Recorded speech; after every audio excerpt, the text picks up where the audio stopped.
সবচেয়ে দামি জান্নাত পাবে সদাচরণ দিয়ে।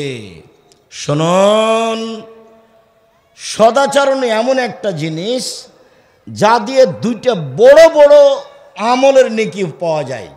অবাক হবেন আপনি। আয়েশা রাদিয়াল্লাহু তাআলা আনহা বলেন, আল্লাহ নবী বলেছেন, ইন্নামাল মুমিনু ইয়াজদু বিহুসনি খুলুকিহি দারাজাতা সায়ামুল কায়েম। মানুষ তাহাজ্জুদ পড়ে যত নেকি পায়, মানুষ নিয়মিত সিয়াম রোজা থেকে যত নেকি পায়, ভালো আচরণে মানুষ তত নেকি পায়। দুইটা মিলে যত নেকি হয়, ভালো আচরণে তত নেকি হয়। দুইটা মিলে যত নেকি হয়, ভালো আচরণে তত নেকি হয়। দুইটা কি?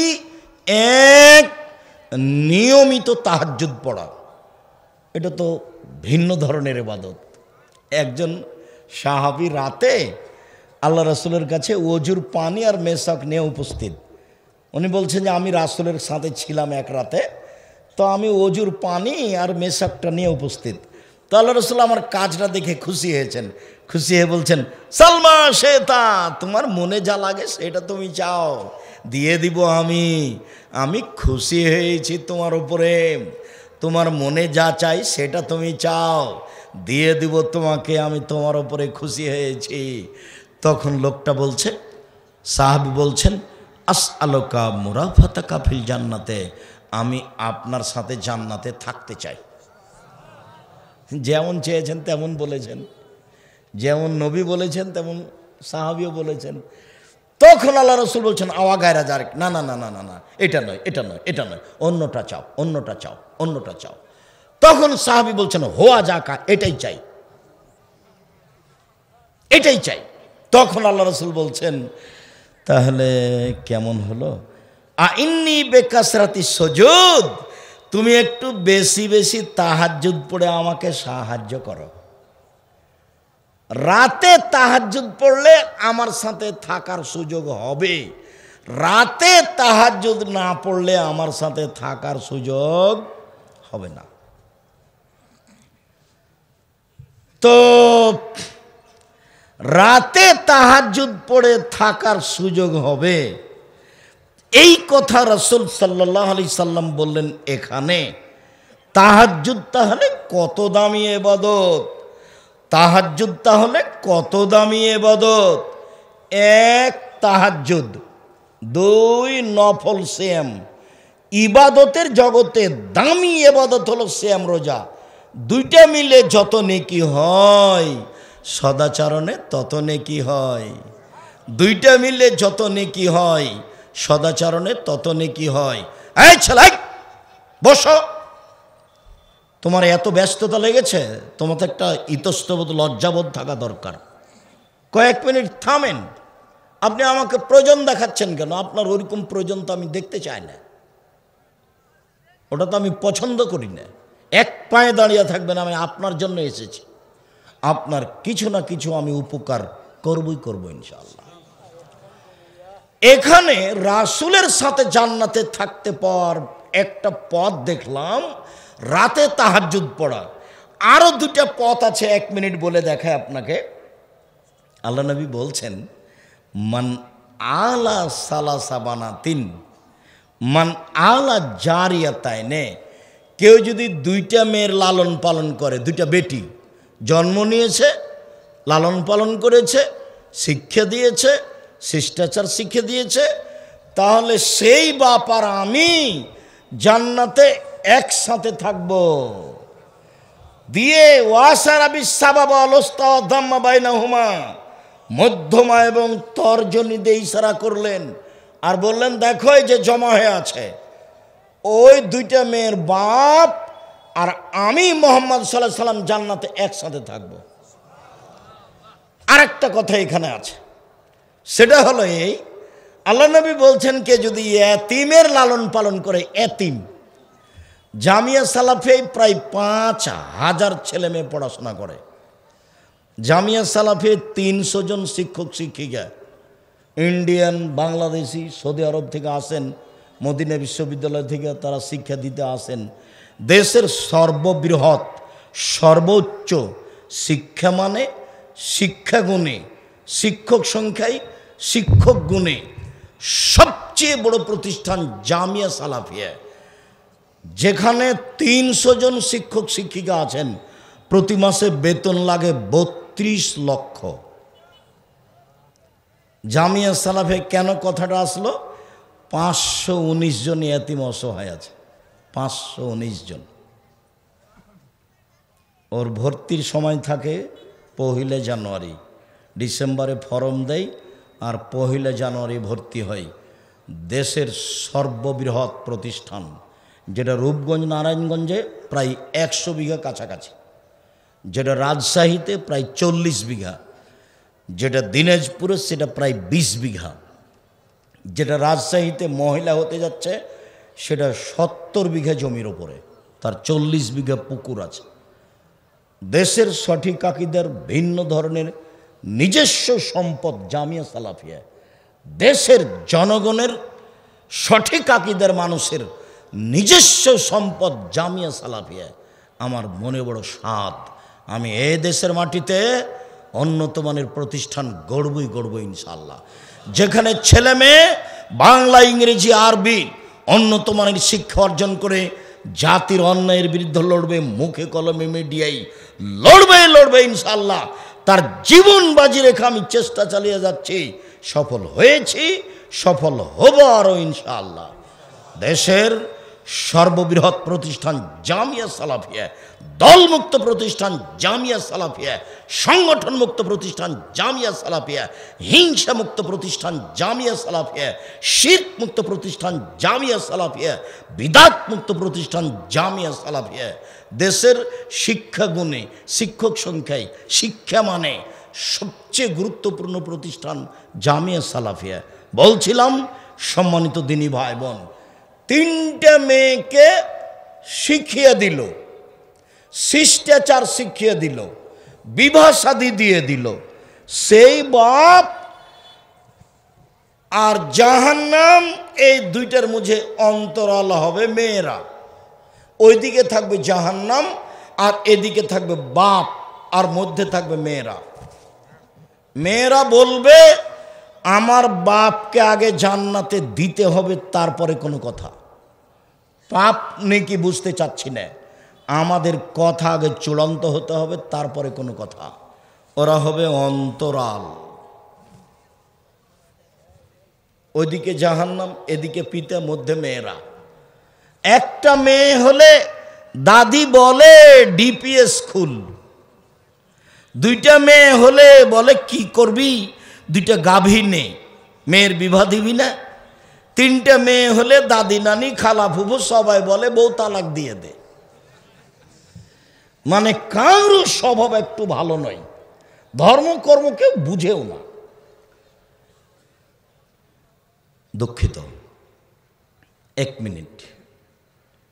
যখনই আল্লাহ রাসূল মেয়েদের লালন পালনের কথা বলেছেন, তখন 3টে কথা বলেছেন। 1, বিদ্যা শিখিয়ে দিল, 2, শিষ্টাচার শিখিয়ে দিল, 3, বিবাহ শাদী দিয়ে দিল। তখন মেয়ের বাপ আর আমি জান্নাতে একসাথে, এভাবে। আর কেউ এতিমের লালন পালন করলো, এতিম, তখন সেই মালিক এতিমের আর আমি জান্নাতে, তখন এভাবে একটু ফাঁকা, ফারাকা বাইনাহুমা। হ্যাঁ, ওই এতিমের লালন পালন করেছে, নবীর সাথে জান্নাতে থাকতে পাবে, তবে একসাথে নয়। আমি মনে হয় বুঝাতে পারি না কথা নাকি? এতিম লালন পালন করে নবীর সাথে থাকা যাবে, তবে একটু ফাঁকা। আর মেয়ের লালন পালন করলে একসাথে, মানে জমা বাইনাহুমা। আল্লাহ 2টাকে মিলিয়ে দিয়েছে। 10টা ছেলেকে যদি মাস্টার ডিগ্রি পাস করান, 1 পয়সা লাভ হবে না। পড়াবেন কেন? জন্ম দিয়েছেন এই জন্য, ওটা তো জিম্মেদারি। যদি না পড়ান, মানুষ না করেন, তাহলে চাপে নবগঞ্জের ভাষাতে আমও গেল, ছালাও গেল, কাঁদতে কাঁদতে 2 চোখও গেল, তখন সব কিছুই হারালো। তার মানে ওই ছেলের যাবতীয় অন্যায়ের জন্য আপনি দায়ী, ওই ছেলের যাবতীয় অন্যায়ের জন্য আপনি দায়ী। ছেলেকে লেখাপড়া শিখাবেন, মানুষ করে গড়ে তুলবেন, ওটা পিতা হিসেবে জিম্মেদারি পালন করবেন। আর মেয়েকে লালন পালন করবেন জান্নাত পাওয়ার জন্য। এত বড় সুবিধা কোনো ছেলে দিয়ে হবে না, কোনো জাতি দিয়ে হবে না। বলছিলাম সদাচরণ। সম্মানিত দিনী ভাই বোন, একটা ইবাদত দুইটা নেকি। তারপরে আরও শোনেন, অবাক হতে হবে। রাসূল সাল্লাল্লাহু আলাইহি ওয়াসাল্লাম বলেন, কেউ যদি বয়স বাড়াতে চায়, 50 বছর আল্লাহ বয়স দিয়েছে, আমি 80 বছর বাঁচব, আমার দাবি, আমি 80 বছর বাঁচতে চাই। 1 2, কেউ যদি রুজি বাড়াতে চায়, টাকা পয়সা যা আছে তার চেয়ে আল্লাহ বেশি করে দেখ, তাহলে সদাচরণ। এবার আল্লাহ রাসূল শোনেন, আল্লাহ রাসূল বলছেন, মান সাররাহু, যে চায় আইয়ুবসাতা লাহু ফি রিজকিহি, তার টাকা পয়সা বেশি করা হোক, ওয়া ইনসাউ ফি আসারিহি, তার বয়স বেশি করা হোক, ফল এসেল রাহমাহু, তাহলে সে যেন সদাচরণ করে। ভালো আচরণ, ভালো আচরণ কি জিনিস, খুবই কঠিন। এখনই যদি আপনার রিক্সা আর একজনের রিক্সার সাথে লেগে যায় না, আর যদি একটু বুঝেন দোষ তার, তাহলে আপনি একবারে ধুয়ে ছেড়ে দেবেন, এই বক্তব্য একবার হাতে হাতে হারিয়ে যাবে এখনই। আর যদি দেখেন বাড়িতে গিয়ে বউ যা রান্না করেছিল তো লবণ বেশি হয়ে গেছে, 10টা না বললে আপনি থাকতে পারবেন না। আপনার স্বভাব খারাপ হয়ে আছে আগে থেকে। স্বভাব ভিন্ন জিনিস। 1 মিনিট, এই ছেলে একটু শোনো তো, স্বভাব দেখায় কি জিনিস, আদাত অভ্যাস, স্বভাব কি জিনিস। আল্লাহ নবী বলেছেন, নিতে হবে দিতে হবে ডান হাতে, খেতে হবে ডান হাতে, পেশাব পায়খানা পানি খরচ করা ছোঁচা এগুলা কাজ কি দিয়ে, বাম হাতে, খারাপ জিনিস ধরতে হবে বাম হাতে। তো মিশরে আব্দুর রহিম করছিল, ফিলিস্তিনিদের খাওয়ার দিচ্ছিল, তো একটা প্যাকেটে করে আছে দেওয়া, একটা একটা করে প্যাকেট, অনেকগুলি মহিলা পুরুষ এসেছে, তারা প্রায় সবাই মাস্টার ডিগ্রি পাস, উচ্চশিক্ষিত মহিলা পুরুষ। এখন আমি যতবার দিচ্ছি খালি বাম হাতে নিচ্ছে, যতবার দিচ্ছি বাম হাতে নিচ্ছে। তা আমি বন্ধ করলাম, বন্ধ করে আমি বললাম যে আল্লাহ নবী ডান হাতের কথা বলেছেন এইভাবে, ডান হাতে নিতে হবে, বাম হাত শয়তান খায়, বাম হাত শয়তান ব্যবহার করে। তো আমি যখন বললাম তখন আমার মনে হলো যে আমি যা বুঝেছি তারা আমার চেয়ে বেশি বুঝলো। তারা হচ্ছে আসল আরবি, ফিলিস্তিনের লোক, তারা হচ্ছে আসল আরবি। সব নবীর বাড়িঘর ওই ফিলিস্তিনে। দেখেন একটু পড়ে যদি বই থাকে, আবদুল্লাহর বইটা, বক্তব্যের শেষে দেখবেন ফিলিস্তিন আবদুল্লাহ, ফিলিস্তিন আবদুল্লাহ, তাহলে বিস্তারিত বুঝতে পারবেন ফিলিস্তিন হলো নবী রাসূলের ঘর বাড়ি থাকার জায়গা, কবরস্থান, তারাই মূল আরবি। তা আমি যখন রাসূলের কথাগুলি হাদিস অনুবাদ করলাম তখন তারা ঠিকই বুঝলো, মনে হলো যেন আমার চেয়ে বেশি বুঝেছে। এবার যখন আবার দেওয়া শুরু করলাম, বাম হাতে নিল, বাম হাতে নিল। বলেন তো কেন? অভ্যাসে আছে, ওটা টিকতে পারছে না, অভ্যাসে আছে। মানুষ অভ্যাসের দাস, এমনিতে বউকে গালি দিয়ে অভ্যাসে আছে। অথচ আল্লাহ রাসূলকে সাহাবীগণ বললেন, আল্লাহর নবী, স্ত্রীরা আমাদের কাছে কি পায়? ওরা যে আমাদের সাথে সংসারে থাকে, বাড়িঘর ঠিকঠাক করে, রান্না বান্না করে দেয়, সুবিধা অসুবিধায় থাকে, তো আমরা তাদের কি কি করতে পারি, তারা আমাদের কাছে কি পায়? তখন তিনি বলছেন, যখন খাবা তখন খাওয়াবা, অতাকসুহা মাক্তাসাইতা, যখন পড়বা তখন পড়াবা, ওলা তুকাব্বে, স্ত্রীকে কটু কথা বলবা না, গালি দিবা না, কটু কথা বলবা না, বলতে পাবা না তোমার ঠোঁটটা মোটা, বলতে পাবা না তোমার রংটা কালো, বলতে পাবা না তোমাকে দেখতে ভালো লাগে না, এরকম কোনো কটু কথা বলবেন না। অলা তাজরে বালা লজে, মুখের ওপরে মারবেন না, এগুলো পায় আপনার কাছে। 5, অলা তাহাজর হাইলে ফিল বাইতে, আপনি তাকে আপনার বাড়ি ছাড়া কোথাও থাকতে দিবেন না। খালার বাড়ি যেতে পাবে না, নানির বাড়ি যেতে পাবে না, মায়ের বাড়ি যেতে পাবে না, জরুরি প্রয়োজন ছাড়া বাড়ি ত্যাগ করতে পাবে না। বাজার তো বহু দূরের কথা, পুরুষ তার স্ত্রীকে বাজার যেতে বলেছে, ওর ভিতরে ওর শরীরে রক্ত নাই, সবই পুজ। ওরকম কাপুরুষ স্বামী, তার আত্মমর্যাদা বলে কোনো জিনিস নাই। সারা দিন বউটা পুরুষের সাথে ধাক্কা খাচ্ছে, একটুকু তাকে খারাপ লাগে না, একটুকু খারাপ লাগে না। আত্মমর্যাদা বলে তার ভিতরে কোনো কিছুই নাই। কেমনে তার চলে? আমরা যদি রাস্তাঘাটে কোনো দিন কারণবশত যাই, রিক্সাতেই যদি যাই, যদি একটু রিক্সার হাত পা একটু ঠেকে যায় বোরকার সাথে, তাহলে মনে হলো যে অজ্ঞান হয়ে যাবো মনে হয়। দিন রাত বাজার করছে, আপনি এসেছে, আপনার বউ এসেছে, ওই যে জিনিস কিনছে এখন, ওটা আপনার বউ না, ওটা আপনার মেয়ে। ওটা কি হিন্দুর মেয়ে? ওটা হিন্দুর মেয়ে। আপনার শরম হয় না কেন? আপনার লজ্জা হয় না কেন? আপনার হায়া হয় না কেন? আপনি কিসের বাপ? বাপ কাকে বলে?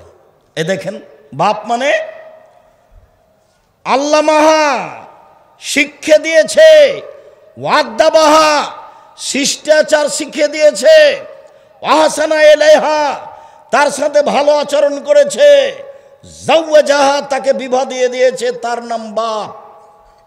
মা কাকে বলে? এটা হলো বাপ। মা কাকে বলে?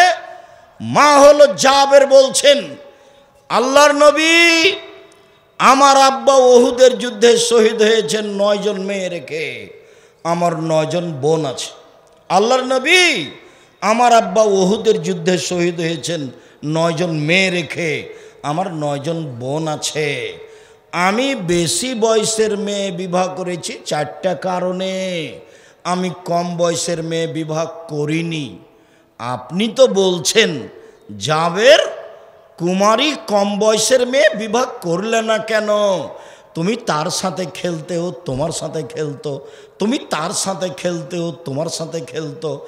আপনি তো এই কথা বললেন, কিন্তু ঘটনা হচ্ছে আমার আব্বা ওহুদের যুদ্ধে শহীদ হয়েছেন 9 জন মেয়ে রেখে, আমার 9 জন বোন আছে।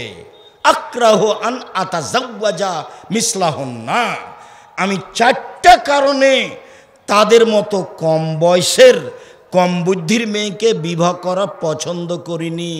4টা কারণে তাদের মতো কম বয়সের মেয়েকে বিবাহ করিনি।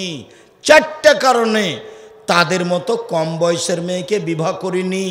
1 লে তুয়াল্লিমাহুন্না, আমার স্ত্রী যেন আমার বোনদেরকে বিদ্যা শিখাতে পারে। 2 বলে তুয়াদ্দেবাহুন্না, আমার স্ত্রী যেন আমার বোনদেরকে শিষ্টাচার শিখাতে পারে। 3 বলে তুরাজ্জেলাহুন্না, আমার স্ত্রী যেন আমার বোনদের মাথার চুল চিরুনি করে সাজগোজ করে পরিপাটি করে রাখতে পারে। 4 বলে তাকুমা আলাইহিন্না, আমার স্ত্রী যেন আমার বোনদেরকে পাহারা দিতে পারে। 1 মা মানে বিদ্যা শিখিয়ে দিবে, 2 মা মানে শিষ্টাচার শিখিয়ে দিবে, 3 মা মানে বাচ্চাকে সাজগোজ করে পরিপাটি করে রাখবে, 4 মা মানে বাচ্চার পাহারা দিবে, পাহারাদার। এখন তো আপনার মেয়ে ক্লাস 10-এ পড়ে, ওই যে জিলাপি কিনছে, ও তো ক্লাস 8-এ যুবতী হয়েছে, বুঝলে 3টা বাচ্চা হতো। বলেন ওর পাহারাদার কে? ওর পাহারাদার শয়তান। আর পাহারা কে দিবে? আল্লাহ নবী তো বলছে যে আপনার স্ত্রী। শিষ্টাচার কি জিনিস? বাড়িতে যে দেখবেন আপনার মেয়ের নখটা বড় আছে, নখে নেইল পালিশ আছে। ইহুদি খ্রিস্টানদের পতিতালয়ের মেয়েদের বৈশিষ্ট্য হচ্ছে নখে নেইল পালিশ দেওয়া। ইহুদি খ্রিস্টানদের পতিতালয়ের মেয়েদের বৈশিষ্ট্য হচ্ছে নখে নেইল পালিশ দেওয়া। তো আপনার মেয়ের নখ বড় আছে, নখে নেইল পালিশ আছে, বলেন তো শিষ্টাচার কাকে বলে? শিষ্টাচার কি জিনিস? আপনার স্ত্রীর সামনে আপনার বাচ্চা বাম হাতে গিলাস ধরে পানি খায়, বলেন তো শিষ্টাচার কি জিনিস? আপনার স্ত্রী আপনার বাচ্চাকে এমনিতেই শোয়া দেয় দিনে রাতে, অথচ ডান কাতে শোয়াতে হবে দোয়া পড়ে, বলেন তো শিষ্টাচার কি জিনিস? আপনার বাচ্চাকে আপনার স্ত্রী এমনিতে দুধ খাওয়ায়, বিসমিল্লাহ বলে না। আল্লাহ নবী বলছেন মা যতবার বিসমিল্লাহ ছাড়া বাচ্চাকে দুধ খাওয়াবে ততবার শয়তান খাবে, নিশ্চিত খাবে, অবধারিত খাবে, খাবেই খাবে। আল্লাহর নবী বলেছেন খাবে, অতএব খাবেই।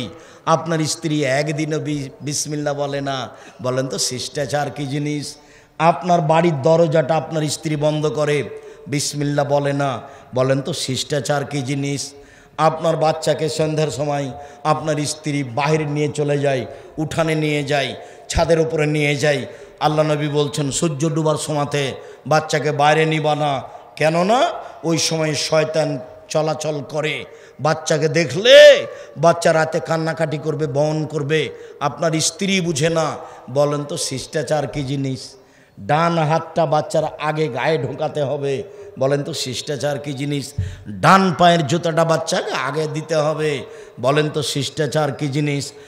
পেশাব পায়খানা ঢোকার সময় তো দোয়া পড়তে হবে। বলেন তো শিষ্টাচার কী জিনিস? বের হওয়ার সময় তো দোয়া পড়তে হবে। বলেন তো শিষ্টাচার কী জিনিস? শিষ্টাচার কাকে বলে? আপনার বউকে দেখলে মনে হয় ও একজন হস্তিনী মহিলা, ও একজন হস্তিনী মহিলা। এ দিয়ে আপনি সংসার করছেন কিভাবে? আমি তালাক দিতে বলিনি, আপনি পরামর্শ দেন, বুঝান। যদি শেষ পর্যন্ত নাই হয় তাহলে তালাক দিতে হবে, এ কথাই ঠিক।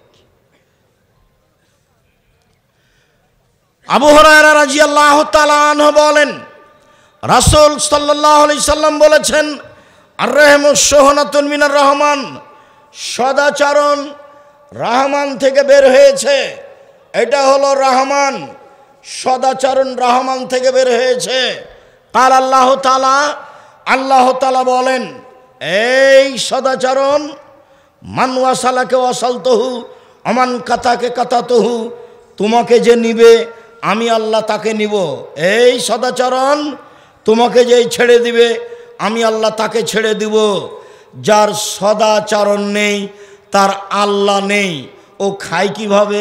হিন্দু যেভাবে খায়, বেঁচে থাকে কিভাবে? হিন্দু যেভাবে বেঁচে থাকে। এই চলো, এই থামো।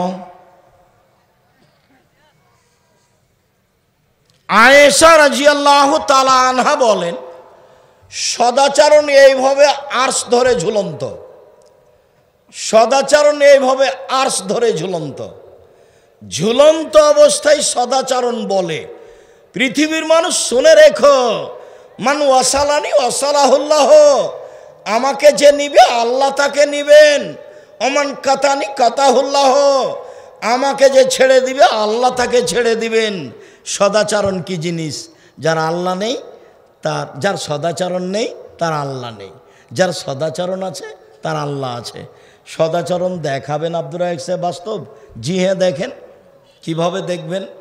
আল্লাহ রাসূল বলছেন, আল মুমিন লিল মুমিন কাল বুনিয়ান ইয়াসুদ্দু বাযুহু বাযান সুম্মা সাব্বাকা বাইনা আসসাবিহি। একজন মুমিন আর একজন মুমিনের সাথে প্রাচীরের মতো। তারপর ডান হাতের আঙ্গুল বাম হাতের আঙ্গুলে ঢোকালেন, এইভাবে। মুমিন এইভাবে থাকবে। দল পার্টি করে একজন আর একজনকে পেলে জবে করে দেবে, ফাঁকে পেলে।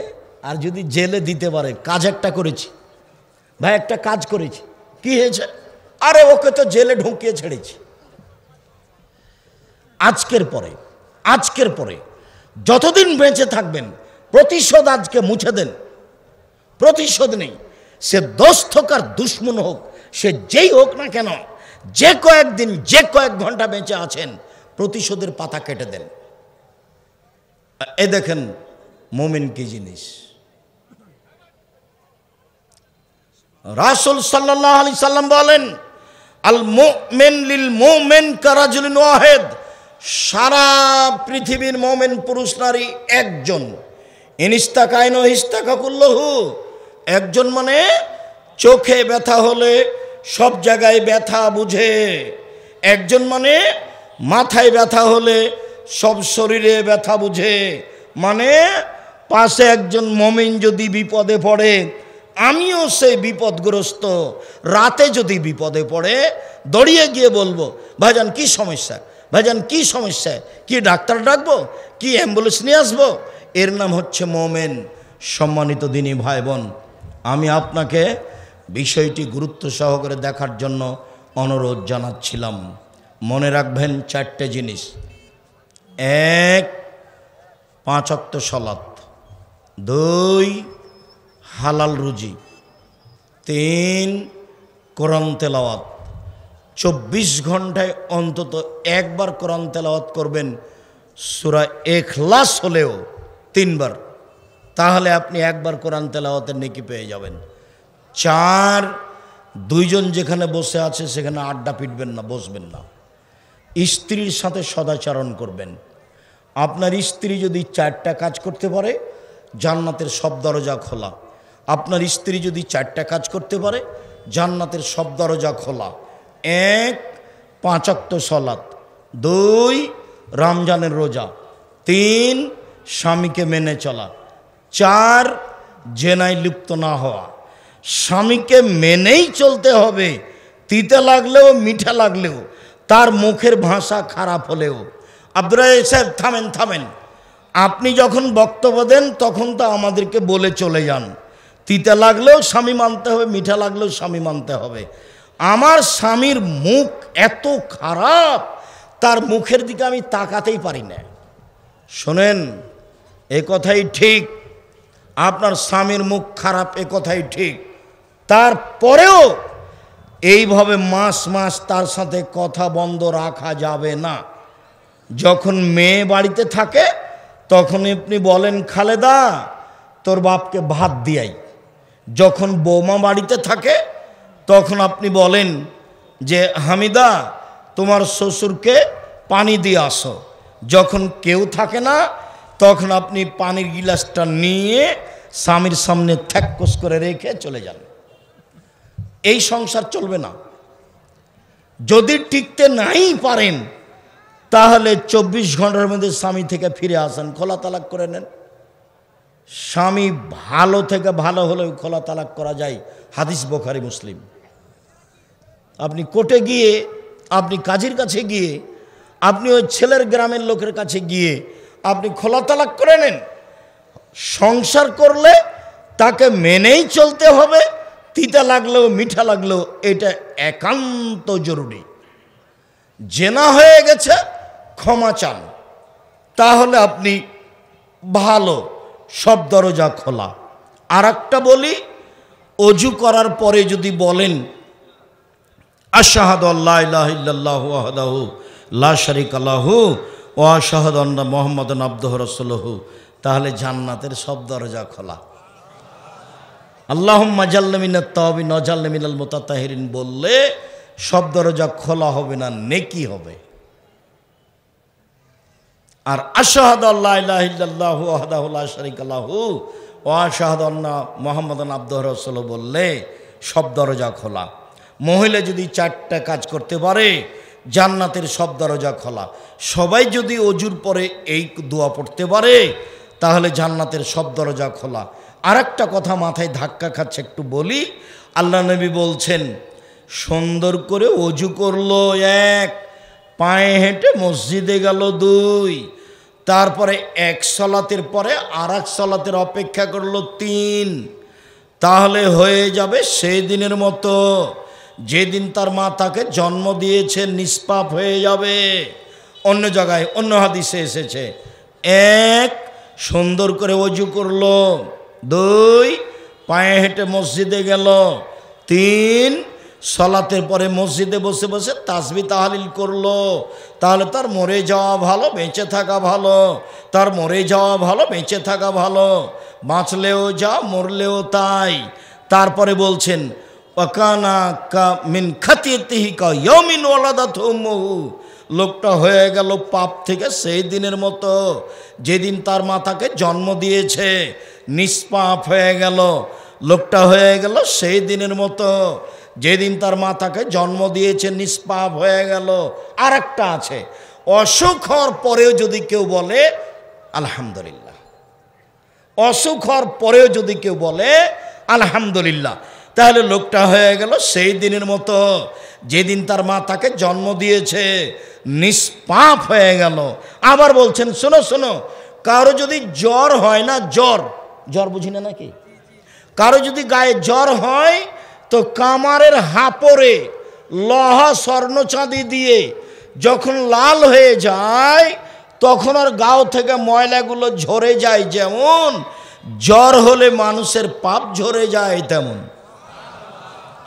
একটু জ্বর হলেই সিঙ্গাপুর, টাকা আছে তো ফকিরকে দেয় না, ফকির যখন চায় তখন বলে মাফ করো, টাকা থাকলে সিঙ্গাপুর।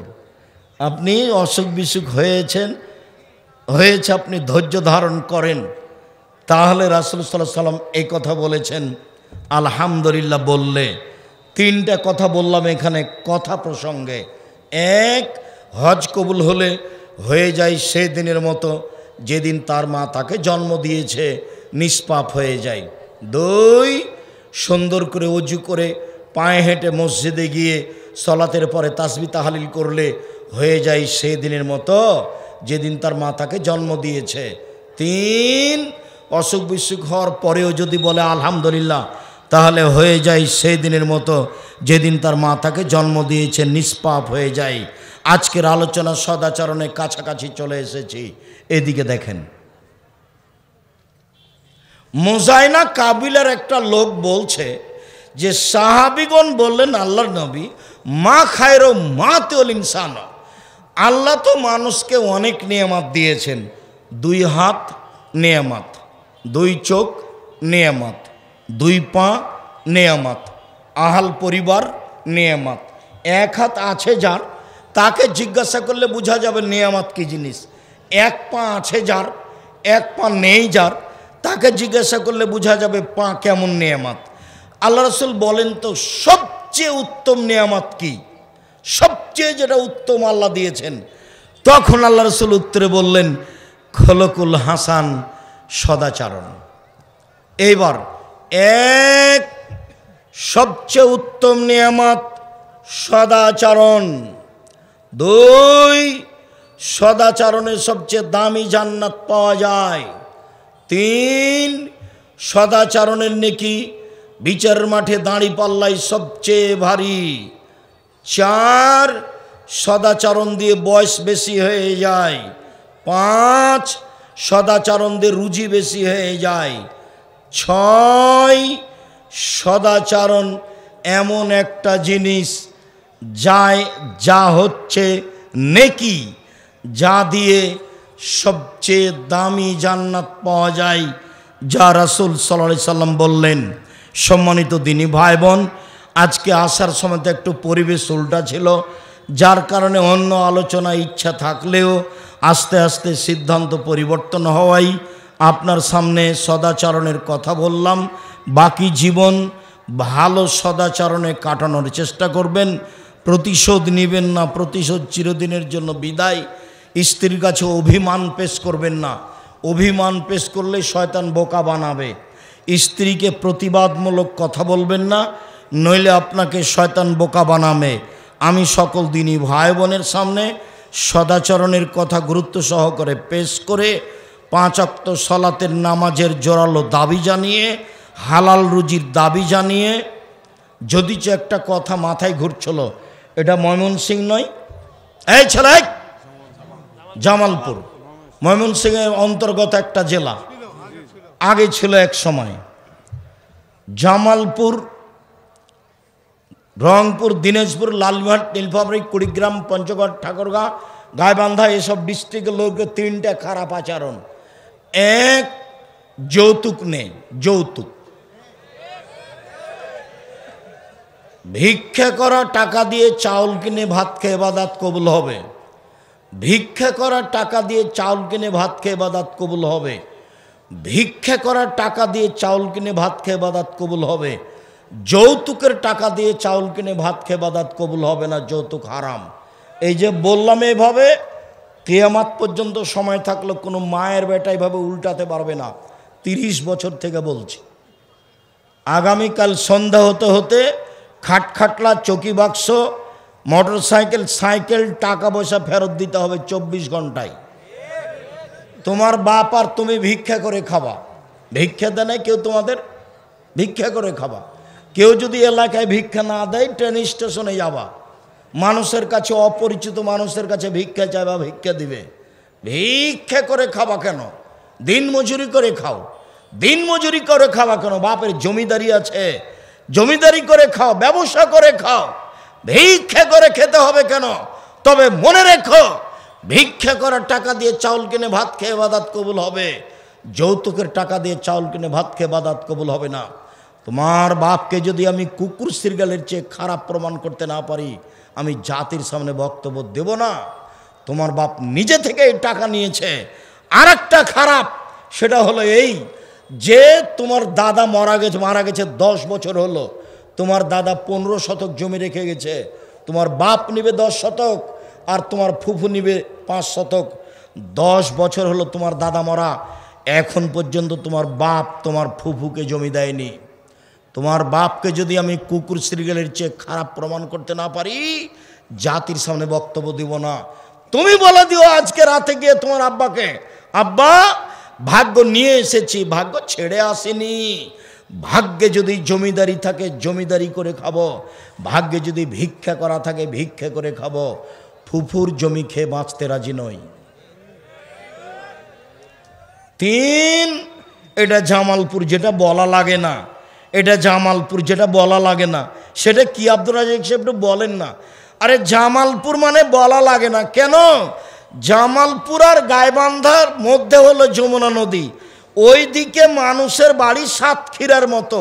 সাতক্ষীরার মানে এইদিকে একটা ঘর এইদিকে একটা ঘর, মধ্যে গরুর গাড়ির রাস্তা।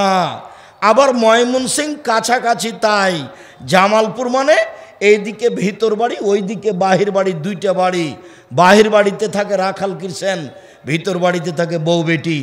জামালপুর অনেক ভালো জায়গা, অনেক ভালো এরিয়া, সাতক্ষীরার মতো নয়, বৃহত্তর দিনাজপুর বৃহত্তর রংপুরের মতো নয়।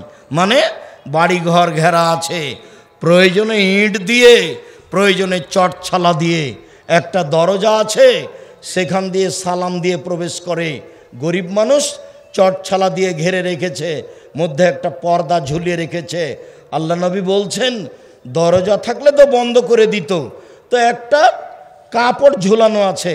তো আপনার স্ত্রী ঘুমানোর সময়তে বিসমিল্লাহ বলে একটা কাঠের খোড়া একটা কাগজ রেখে দিয়েছে। আল্লাহ নবী বলছেন সকাল পর্যন্ত এই দরজা দিয়ে শয়তান প্রবেশ করতে পারবে না। হাদিস বুখারী মুসলিম। বাড়ি মানে চতুর্দিক ঘেরা থাকবে। কিছু কিছু এলাকায় 3টা খারাপ জিনিস, তার মধ্যে রয়েছে রংপুর, দিনাজপুর, লালমিনহাট, নীলফামারী, কুড়িগ্রাম, পঞ্চগড়, ঠাকুরগাঁ, গাইবান্ধা, জয়পুরহাট, বগুড়া, এইসব ডিস্ট্রিক্টের এক যৌতুক নেই। পুরুষের সন্তান পুরুষ, যৌতুক নেবেন কেন? ভিক্ষা করে খাবেন, যৌতুক নেবেন কেন? পরের বাপের টাকার দিকে চেয়ে থাকেন কেন? দিন মজুরি করে খান, সন্ধ্যার সময় 500 টাকা পাবেন, আপনার মান সম্মান থাকবে, গৌরবে জীবিকা নির্বাহ করতে পারবেন। 2, বোনকে জমি দেয় না, 10 বছর হয়ে গেছে। বোন খালি জমির কথা বললে খালি রেডি করে উঠে, বলে বের হ বের হ বের হ, জমির কথা বলিস না, অন্য কথা বল, জমির কথা বলিস না, এসেছিস এক সন্ধ্যা খেয়ে চলে যা। 3, বাড়িঘর সুন্দর করে ঘেরে না। আমাকে যদি জিজ্ঞাসা করেন তা আমার বাপকে মাটি দেওয়ার পরে আগে জমি ভাগ করেছি, তারপরে খেয়েছি। যদিচ আমি একটু ঠুকঠাক জমি চিনি, আমার ছোট ভাই চিনেই না। অনেক দিন আগে আমরা জমিতেও যাই না, আমার বোনের স্বামীরা জমি এসে দেখাশোনা করে। আমার ছোট ভাই বরিশাল মডেল কলেজের শিক্ষক, বরিশাল জামিয়া সালাফে দেখাশোনা করেও। আমরা ওই আমার আব্বার জমি জায়গা নিয়ে চিন্তা ভাবনা করি না, ওটা মাথাতেই রাখি না। তবুও ভাগ করে দেখিয়েছি, আপনাকে যেন বলতে আমি কষ্ট না পাই, এই জন্য। আগে মাটি দিয়েছি, জমি ভাগ করেছি, তারপর রাতে খেয়েছি।